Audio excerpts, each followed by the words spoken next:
My name is Colin McLean. I'm your career blacksmith who molds and sculpts your mind to be successful so that you can get an edge over the competition.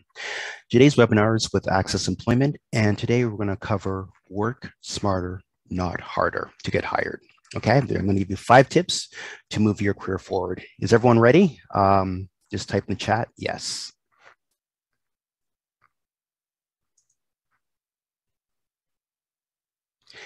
Now, if you're feeling kind of stuck, in your career and you're feeling, defeated in your job search, you're tired of never getting any strong leads, trust me, I've been there. I'll share with you a couple of my stories of how I felt in that, and we'll cover what exactly I did. Fear not, if you feel this way, you're definitely in the right place. Now, I want to begin with this interesting quote. Focus on being productive instead of busy, by Tim Ferriss. Samia, what do you think of this quote? I definitely like it. I do think, sometimes we get very caught up with filling up our calendars and trying to feel like we're getting as much done as we can, but maybe we're not focused on the results as much. Yeah, that's exactly what I was doing. When I was unemployed, going back like 20 plus years ago, I found, I was sending out resumes, and I'm sending out like, I would say maybe 10, 15 a day. And I'm thinking, who I sent out a total of 50 resumes in a week, good as me. But the quality of the resume wasn't good. The quality job wasn't good. I was in desperate mode. So I could say, yeah, I'm sending out resumes, but it wasn't being productive, so that was the issue that I had. And I want to encourage you all to really focus on being more productive. But that quote really resonated with me. So who am I? I'm a career blacksmith. I said before, molds and sculpts your mind to be successful so that you can get an edge over the competition. And what that looks like is like taking the skills of being an employment specialist, a challenge coach. I'm also an author and a motivational speaker. So I've got 20 plus years experience, and I spent most of them working in employment counseling, job development, recruitment, and employment services marketing. So who here thinks, based on my skill set, I can at least shed some little bit of knowledge your way? Give me yes, no, let me know in the chat. We actually have a quote from Diane saying that successful productivity gives a great sense of accomplishing a purpose. Yes, nailed it. Well said. Thank you so much for that. Okay, so this is my first book that I wrote. It's called A Funny Thing Happened on the Way to My Career, 50 Practical Rules to Get the Job You Want. Now, I broke this into sections whereby it was what you do looking for work, what you do during your interview, and what you do after for keeping the job. Now, the title is ironic because it wasn't a funny thing happened the way to my career, because I'll share with you, when I lost my job, things weren't looking that great, horrible situation. And I just didn't want people to go through the same pain I went through. And that's why I wrote this book. So it's really fun and easy tips. So I'm going to move on to the next slide. And when you're looking to move your career forward, it's normal to feel trapped. Who here can relate to this? Anyone? Samia, what do you think? Definitely also, felt that when you're kind of in that rut, I guess, of sending things out but not hearing back, or not getting the results you wanted, and feeling frustrated. And it's really hard, and it plays on your psyche. So here's my story of when I graduated from school. In life, sometimes you're up, sometimes you're down. When I was up, this is what it looked like. I graduated from college, did international business. I got hired right out of college with an insurance company that did import-export. So at the clothes in your back, we insured like live animals. If you're maybe shipping, like, I don't know, one thing I was doing lobsters of all things from the Atlantic region over to like BC, we insured those. If you had an expensive car, like the Germany would send their cars to Canada, like the Porsches, I insured all that. I did ammunition, helicopters, you name it, we insured it. fabulous, fantastic. So when I was younger, I did those jobs of working in a diner, cleaning toilets. Not the greatest, but you're a student, you don't have much skills, so you do that.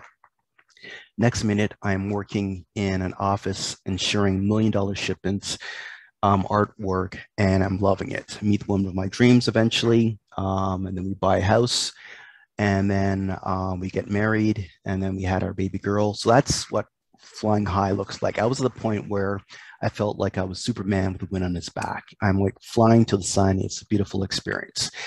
Here's where things changed. A daughter came. If those who have children will understand, your house gets very, very tiny real fast when a newborn comes.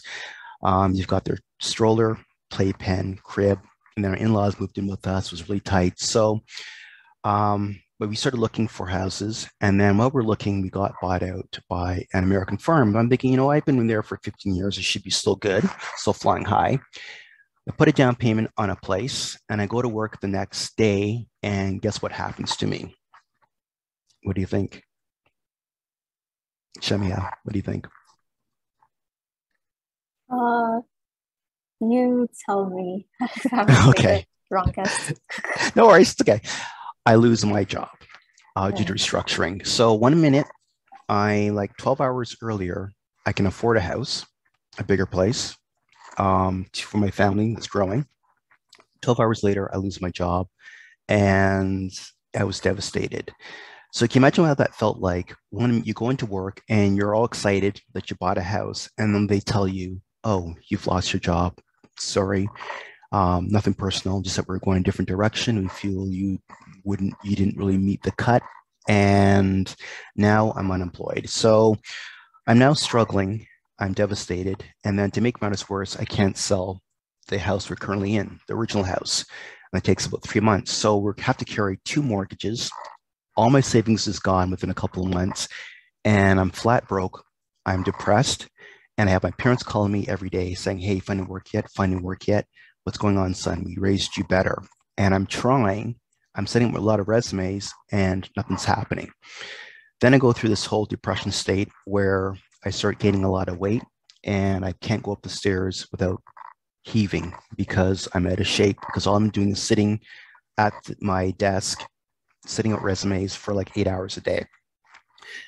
And then to make matters worse, all our friends are getting promotions. I'm the only guy on the planet not getting promotions. So one guy, for example, he says, oh, I just got into real estate and I just sold my first $1 million home.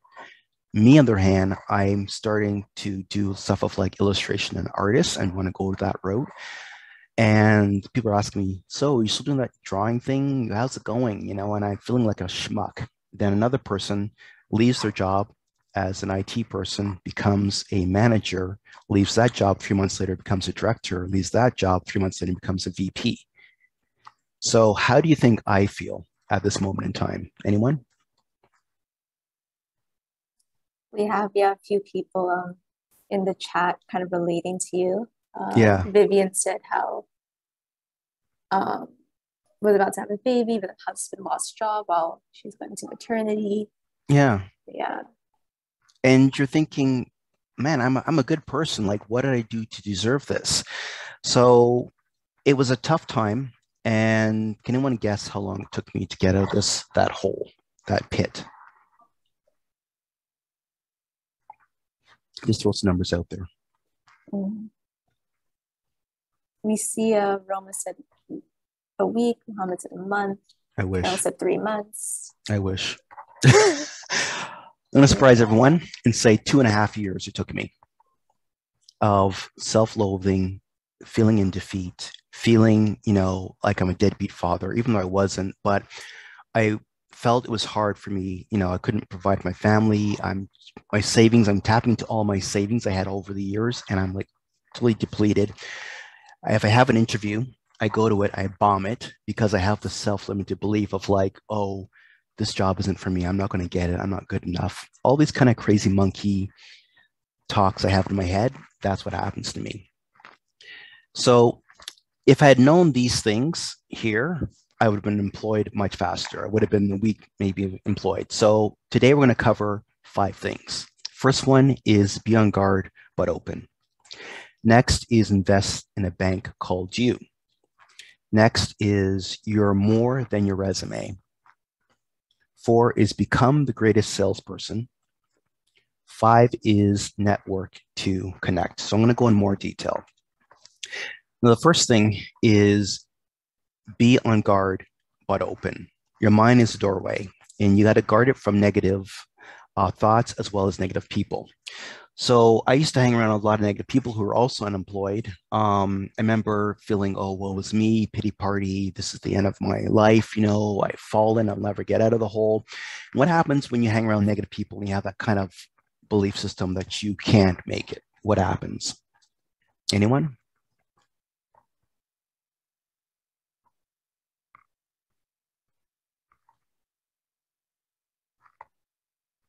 Like your thoughts become things, right? So that's the we see that's some the issue. people in the chat kind of saying it affects your mindset, it pulls you down. Yep, exactly. That's exactly what happens. So then the issue is you don't get any further. And I also tell people hang with those with wings, not those with anchors, because when you do that, people with anchors are going to pull you down, but those who with actual wings will lift you back up. Okay. So that's one thing I have to say. Really make sure you choose the right people to hang around with. Now, do you want to read this quote here? Sure. Yeah. Everything you want to accomplish is already within yourself. So when you start to roll in self-doubt and think negative thoughts, then you'll fall off. So keep visualizing and keep knowing what you're destined for. It'll come to you. Yeah, exactly. So what do you think of that? I think it's kind of resonates with what people in the chat were saying about, when you're surrounded with negative thoughts, that it's kind of like a self-fulfilling prophecy. And yeah, exactly. exactly. On the chat, beliefs make a person. Yeah, exactly. That's exactly what happens. And then when that happens, that's why it took me 2.5 years to struggle, because I had these negative thoughts and your thoughts become things, and that's what happens. So exactly. So invest in a bank called you. And if you want to change yourself, you got to first change your, if you first want to change your outcome, you got to first change yourself, right? So identify skills you may be lacking and working on developing. And what you want to do is, what I did not do is my resume was outdated. A lot of the skills that I had, I forgot about. I wasn't putting that forward. I wasn't able to communicate any of that stuff. And it was kind of heartbreaking because you are feeling like you're defeated. You feel that you can't do it. And then, your actions ends up being the same thing and the results in your life. So what I tell people is, if there's some certain job you're looking to get, look at maybe 10 samples of those resumes and see there's a certain skill set they're looking for, a certain qualification. If you can map that out and see what the skill set that you're lacking and start working on it, you're more likely to be employed. What I was doing was I was sending my resumes to any old person, Tom, Dick, and Harry, if I had the skill or not, and it didn't work. Now, eventually, many years after, I got into the field of recruitment. And this reminds me of a person people would apply to stuff and they wouldn't have the skill set. So one guy, for example, he applied for a job as an AZ driver, which is the 18-wheeler transport truck. And I'm looking at his resume and I don't see anything of driving on it. So I'm kind of curious. And I call him and then I said to him, do you have the skill set of driving a transport truck? He goes, no, but how hard can it be? I said, but there's 18 gears, there's air brakes, there's other stuff, there's load distribution. But he thought he could just get in the truck and drive. So we have to be strategic and work on our skills, is what I'm telling you. Is everyone okay so far?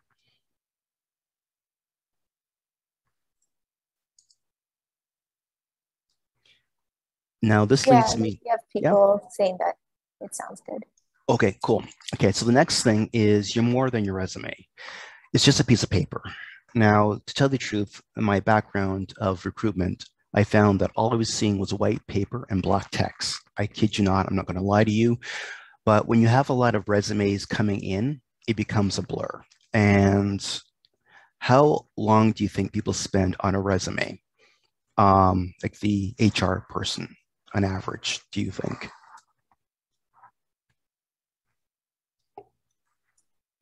We have some people guessing 10 seconds, 15 seconds, 6 seconds. Yeah, the answer, yeah, it's probably around 6 now or even less. And then, so when you're sending your resumes out, you got to make sure you tailor it to what they're looking for, right? Because you only have 7 seconds or 5 seconds a lot of times for it to get in the in pile versus the garbage pile. Nothing personal, but when you have, I used to get about probably 50 resumes in a week for one position, times that by 4, that's a lot of resumes to go through. And not everyone has the luxury of being selected, right? So this is what you got to do. Instead of just saying that you did this and that and the duties, quantify stuff. Put number signs, percentage signs, dollar signs. So maybe you managed number side, I would say maybe 50 people you manage. Percentage sign, you were able to increase sales by 30%.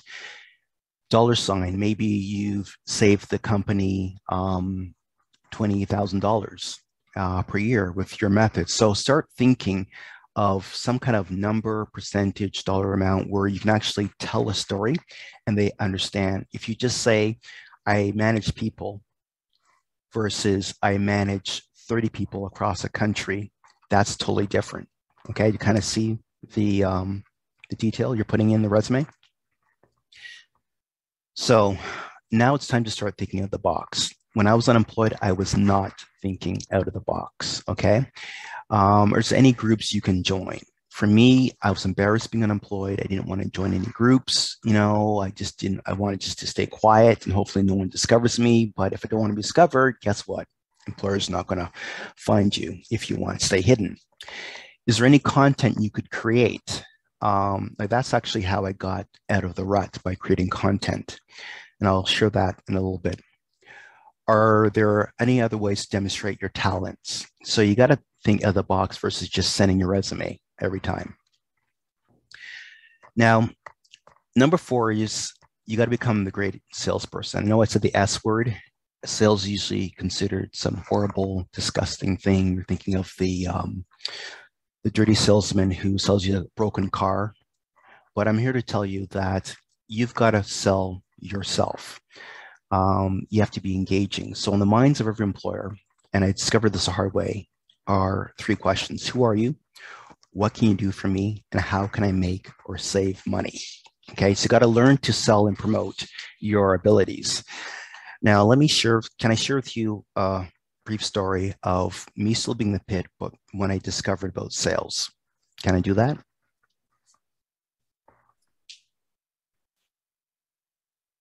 Is that yes? Yes.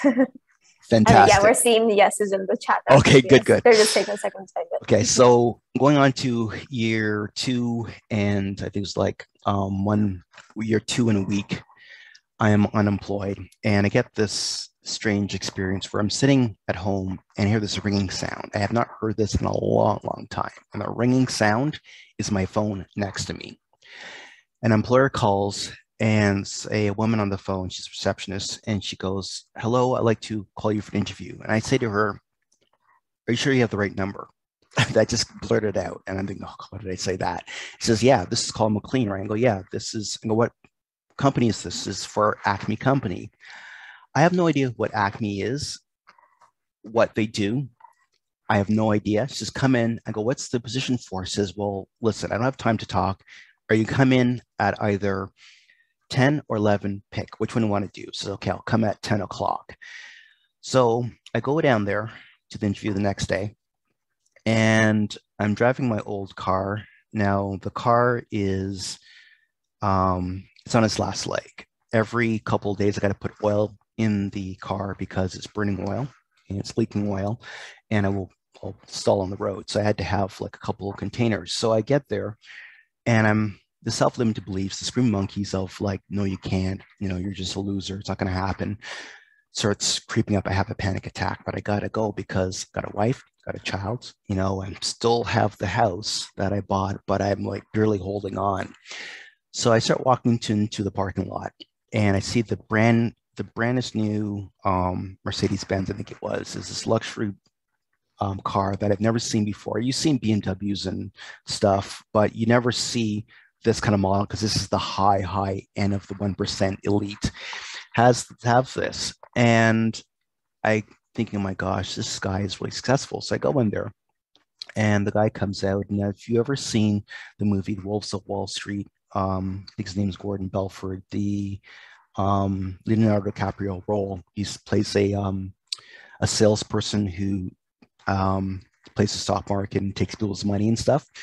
So his hair slicked back. He's a heavier set version of him because he's been living the good life. He's got a pinky ring and it's got a diamond on it, and he's got a tie clip with a diamond on it. And he comes to me and he says, "Why should I hire you?" And I'm mumbling, thinking, "Oh, my name is Colin. I'm looking for work. I really need a job. I will do my best." Based on that kind of response, who here thinks I did not sell myself properly? What do you guys think? I think everyone's just typing in first. Mm-hmm. Yeah, we have Mohammed saying you did not. Yeah, also agrees that it was you weren't sure of yourself. Yeah, one of my worst interviews ever. And I'm thinking, how on earth am I going to go back to my wife and tell her I bombed this interview? Mm-hmm. And Masami actually said like that was not an elevator pitch. No, it was a basement pitch. The pit pitch, what it was, right? So I'm feeling devastated. And the guy has this look of like, you're wasting my time. I've got another 40 minutes. So I'll ask you some more questions to detain you. But pretty much it was, don't call me, I'll call you. So I go home and I'm feeling horrible.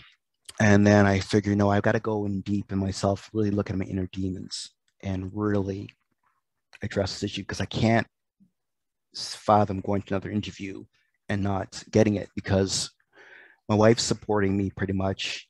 Investments are all gone. I have flat broke. I don't have 2 nickels to rub together my pocket. My bank's in overdraft. And I start networking. And then we start talking to people. And there's one lady we don't talk to. It's my wife's friend from one of her old workplaces. You call her for Christmas. You call her for maybe Canada Day or something. She says, "Yeah, I know you're looking for work as an instructor or something. You got a teaching background because you used to do that in the import exports. The school board looking for instructor. Do you want to maybe check it out?" And I said, "Yes, definitely." So I started practicing interview skills. My wife is the worst person ever to practice interview questions because she's ruthless. Love the woman, she's great, but she's not the way kind of sugarcoat it. When you do a terrible answer, she's going to tell you that was a horrible answer, do it again.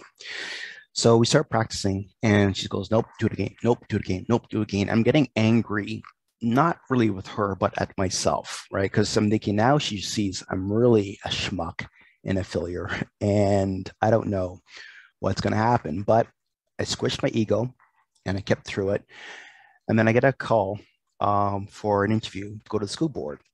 So remember how I told you all about, do something new out of the box, create a presentation, resources. So because I did that drawing thing, quotations finger, I was able to put together a PowerPoint presentation using my illustrations to demonstrate what I would do as an instructor in the role for people who are unemployed. And pretty much had a PhD now, being unemployed. And I went to the interview and I had the mindset of, I don't care if there's 100 people out there. I am going to get this job. It could be 200, the job is mine. So you see how that little thing shifted. 1 minute, like weeks earlier, I would not have gotten the job, the same position, but I shifted it. So I go in, do the presentation, and the people run out and they leave me. What do you think entered my mind? Anyone? I think everyone's entering their answers first. Jitten says it didn't go well.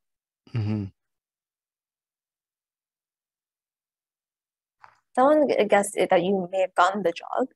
Yeah, actually I did. So at first I thought, oh my goodness, they ran out. It was so horrible. I scared them. I guess I was too intense. And I start packing my stuff and thinking, crap, what am I going to tell my wife? I failed another interview. Then they come back with papers. No, don't leave. Sign the papers. We want you. You're the one. We want you.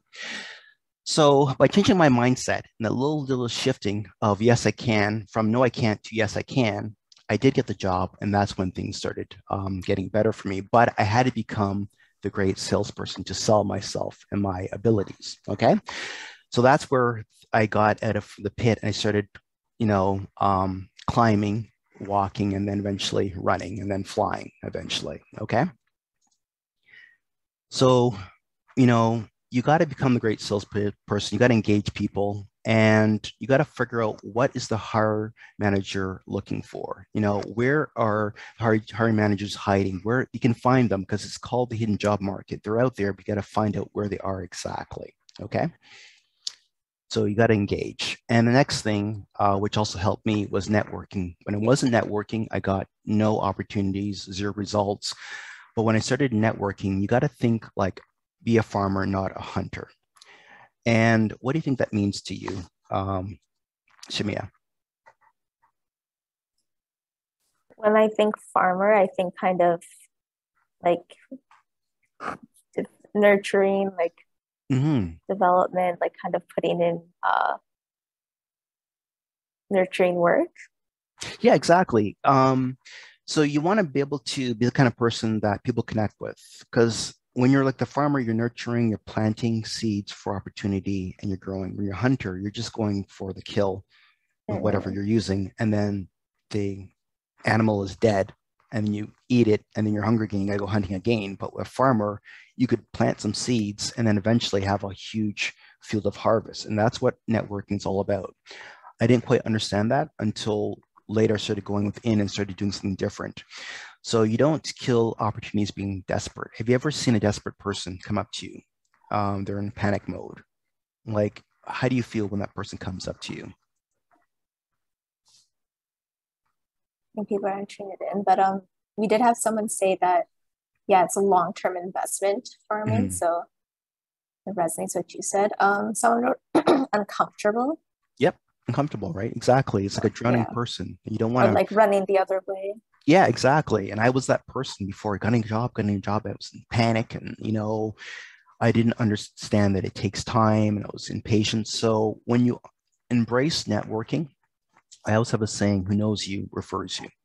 Okay. That's the key. When you have people knowing you and they're comfortable with you, they're more likely to assist you. Hence, a wise friend we don't talk to too much, just different lives, different schedules. She gave me this opportunity. If I didn't talk to her or didn't network, none of this would have happened. Okay. So they say that over 86% of all opportunities are found through networking, right? So you can still apply to jobs, but I tell people if you are from another culture and you speak another language, go to maybe your places of worship, go to where your community hangs out. Not everyone's unemployed. Perhaps they have an opportunity. So, for example, I was learning a bit of Cantonese way back when, but I was never fluent in it. And then I stopped it and I kind of forgot about it. I know a few words. But if I was going to look for work in the community of a Cantonese community, would they hire someone who speaks the language fluently, or they hire me who speaks a couple of words? So don't neglect your culture or your language or your religion, because the places of worship you can also go to seek opportunities, because many people are employed, but they just don't talk about opportunities because you're in a place of worship or you're at a community center. They're not talking about opportunities. So that's how you're able to navigate, right? Is everyone okay so far for that? Yes, yes. Yep, people are writing great. Yes. Good. Perfect. So then, let me just go to the next slide. So you got to network for success. You got to stand out. So I know with the whole COVID, people are maybe not meeting face to face, but you could just still network online doing Zoom. That's another thing. You could tap into LinkedIn, ask people for maybe a meeting for an informational interview. See if there's any opportunities. And remember this, because storytelling and visual storytelling was put in the hands of everyone, we have all now become storytellers. LeVar Burton. Now, this for me means that you have to be able to tell a story. A lot of people just say, I have to do this skill, that skill, that skill. But when you envision or you engulf people in a story, they're more likely to follow you or connect with you better versus I need help, help me. Does everyone understand that so far, or do I need to go in a little bit more detail?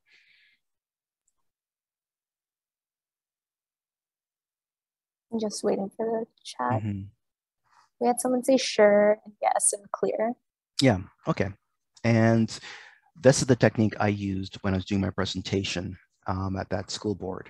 I told them the story of me being unemployed. I told them the story of me going through depression. I told the story of me understanding the needs of a client and how I can service them basically I went into that experience. I didn't go in there saying, well, I worked at an import-export company, so hire me. It was more of a story I told them. And that was what enabled me to get employed. So stand out, like start looking at creating amazing online portfolio, showcasing some samples of your work if possible. Do you have a blog you could do, a vlog or something?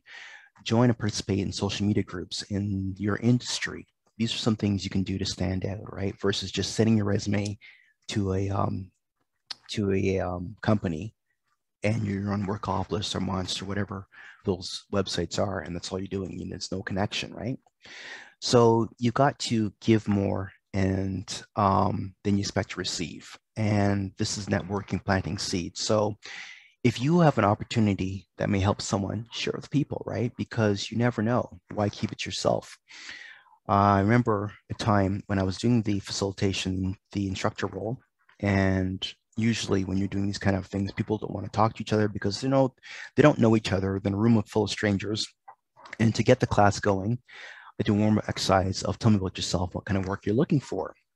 So one lady luckily stands up and she says, hi, my name is Becky, and I'm looking for work as an accountant. And the lady beside says, oh my God, really? Because my brother-in-law came to me. He's in construction, at a small construction firm, and he was looking for an accountant.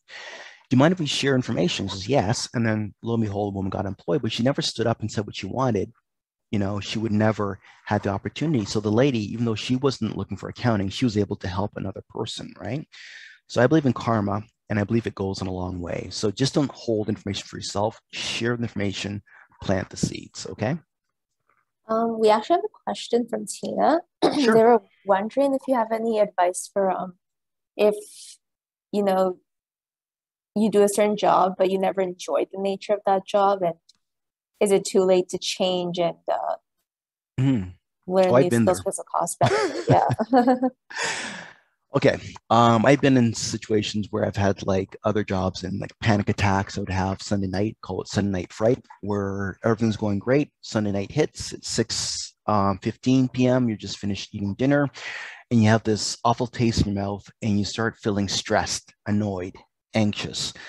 And that's because you got to go back into hell the next day. Been through that. It happens. What I would do is save your energy, manage your what you're doing, and try to delegate some time every night or whenever to look for another job. I would say never leave a job unless you have another one in place because you never know. It's just one of those things of let that horrible job be the silent investor to your dream. And what that means is you go to the 9 to 5 job you're at, you hate it, I get it, but at least you have some kind of money coming in.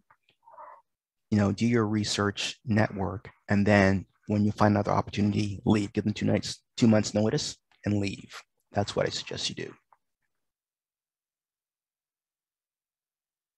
It's much easier to leave a job with another opportunity than to leave a job and not have a job and then find one, because then you have the gaps in your resume of what have you done since then.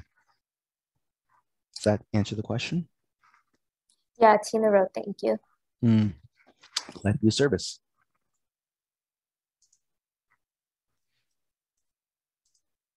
Okay, let's go down. Diane was wondering if you said say 2 months notice or no, sorry, 2 weeks notice. 2 weeks notice. Yeah, give 2 weeks notice. And yeah, that's what I would do. Spend the time looking and then, jump ship. Employers, a lot of times, they're great and everything, but if they're going to let you go, then they'll let you go anyway. So why don't you be proactive and look for something and then just move forward, So who here wants some additional tips? Anyone? Or should I just end the webinar? We have some yes, we have raised hands. Okay. All right, cool. And many I do's, of course. All right. So this is about giving more than what you expected. So know the end at the beginning. It all starts from belief. So what I mean by that is if you cannot see it, you're not going to achieve it. If you have an opportunity of you want to do a certain role, visualize getting that role and then work your way backwards, like 3 months, 6 months, a year. What do you need to do to get closer to that goal? Work your way backwards to where you are now. So if you wanted to be a accountant, for example, and you're coming over here to Canada, what are some things you need to do? You need to go back to school. How much money you need to do? So maybe you put aside some money, and if it's, I don't know, $20,000 or 10, I don't know how much it is, then that's one step. And then you do the course, you do another job in the meantime, and then maybe you need to get an interview. So to get an interview, you've got to connect with people. So you work way backwards, then forwards, and that's how you do it. You just don't say, I'm going to look for work and then hopefully they'll hire me as the accountant when you don't have the skill set or the qualifications. You got to go from the end and then go back to the start and do steps of how you're going to get to each one, small bites, okay? And as I always ask the question, how do you eat an elephant?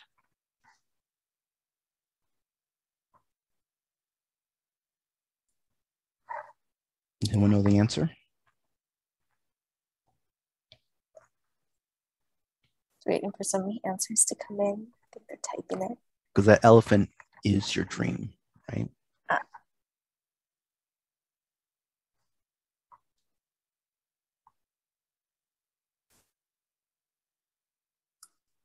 Someone wrote share it. Okay. The answer is you eat it one bite at a time, right? Yeah, we have some right bit by bit. Bit by bit, right? A lot of us, we have this dream of this elephant of a job we want to accomplish. We try to eat the whole elephant. We can't do it. And then, it's impossible. We get frustrated and then it doesn't work out. But bit by bit, piece by piece, work towards your dream. Eventually you'll get it, okay? That comes down to work your plan for the future to the present. And, what's there? What steps do you need to take to make your dream a reality? So those are the things you need to do. First, you got to believe it, because the saying goes, if you don't believe it, if you don't see it and believe it, you'll never achieve it, okay? And that's what it has to come down to. It all starts from belief. And I think that is it. If you want to learn more hacks, to move your career forward, connect with me. My email's there.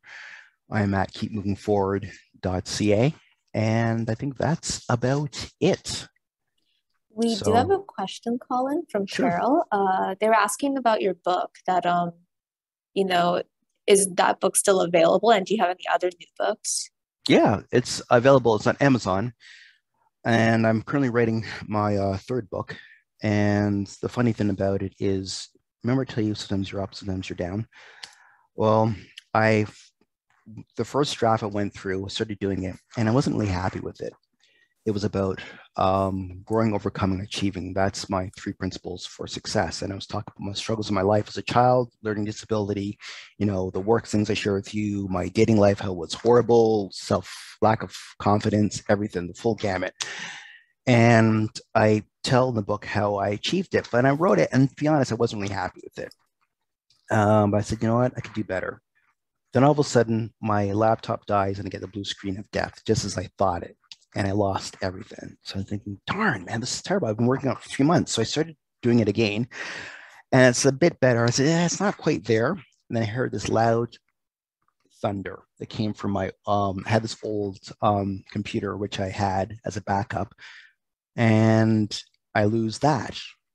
And so I started rewriting it again, and then it was much better now. And I'm now in the editing phase. So I'm looking to maybe release that in maybe like December. I'm still in the editing phase, but it's 100% better.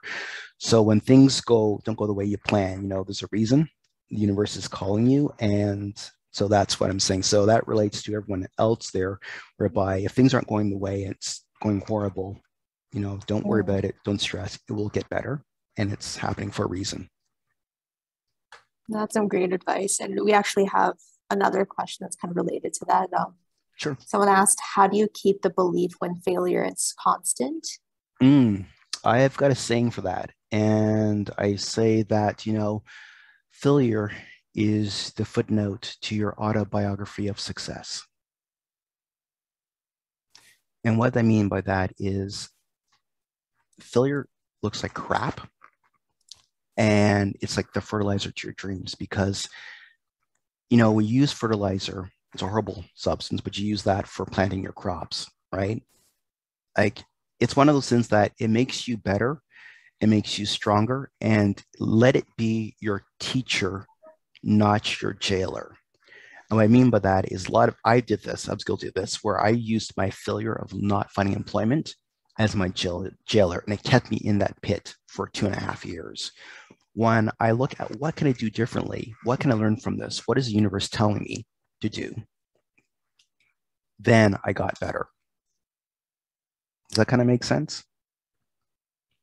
And I always say to hang with those with anchors. Hang with those not with anchors, because anchors pull you down. Hang with those who have wings, they'll lift you up. So when things aren't working out, find the positive people to hang around with, because when things aren't working out, the negative people will just pull you down and they'll keep you down, right? And you don't need that. We have another question. This one's 2 parts. One is, do you have LinkedIn? And another is also related to LinkedIn, that, how do you send resumes to employer on LinkedIn? And if you don't hear back, how do you inquire without coming across as desperate or a hunter rather than as a farmer? Yeah. So what I would do is I would, guess I'm on LinkedIn. I would join groups, having discussion, contribute. And then if I see someone, I'll tag them and say, hey, I applied for this position. Do you have any connections at this company? If they're a part of the company, can you put a good word in for me?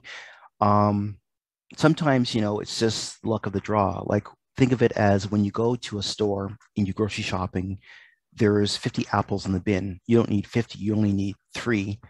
Why didn't you pick the one on the top left or the top right or the bottom one center? There's a reason. You just happen, right? So you can pursue them, but don't let that be your end all. You got to start forming relationships so that they will let you in, if that makes sense. Don't just rely on sending the resumes out, because a lot of times employers are busy.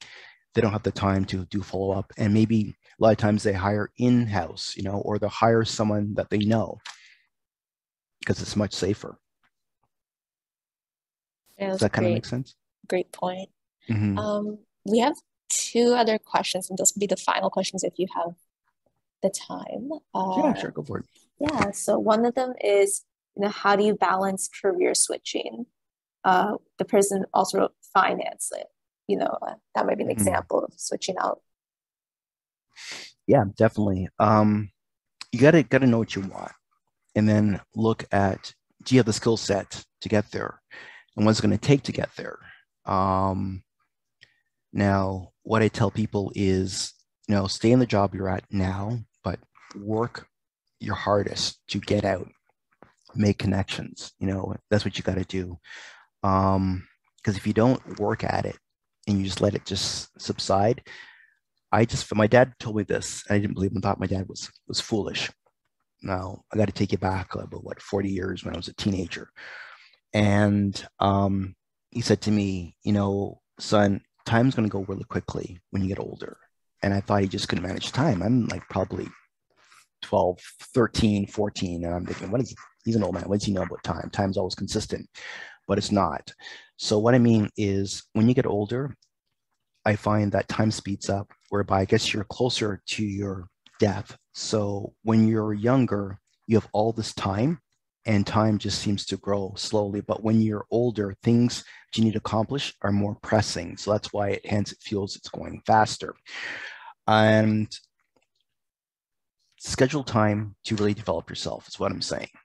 And then eventually leave. That's the best I could really say. Network, connect, identify the skills you need, get the skill set, keep connecting, keep networking, and that's how you get out of that horrible job that you're in. But it takes time, right? For sure, for sure. That's some great advice. The last question is, how do you tackle your mindset when you feel stuck, but your counterparts seem to be growing in flying colors? So I guess like kind of comparisons. How do you not compare? I can so relate. Oh, gosh, yeah. I'm just laughing because not laughing at you. I'm laughing with you because that wasn't me. Those guys I told you about were getting those promotions and everything. That was my wife's ex-boyfriends. Great guys. I love them. We've gone to their houses for Christmas, gone to their houses for New Year's, gone for picnics, gone to their kids' christening, was all that. And these guys kept getting promotion after promotion. I'm thinking, wife's going to leave me because I'm not producing. It was horrible. Know this, that each person is different. We all have our own journeys. Work with yourself in you because they may have different shoes that you don't know about. Maybe they are struggling with maybe finances, but they're in this great role. You don't know. Maybe their marriage is breaking up. You don't know. Each person has different connections. Focus on you. It's like when you're running the race of life, a lot of times we try to compare ourselves to the guy in the next lane, and we're looking. But the guy who keeps looking back and forth all the time and around and behind, he's using all the energy and people are passing him. So stay in your lane, stay focused, know that it's going to be possible. And just think, as my mom used to tell me, yes, you can, and no, you can. Okay. Just keep at it, keep networking, keep staying focused. But when you start taking your eyes off of the prize, you take your foot off the gas, that's when, you start falling behind. Does that make sense? Yeah, that's awesome, Colin. Yeah, we're getting a lot of positive reactions in the chat too. That excellent, very on point. So yeah, thank you so much.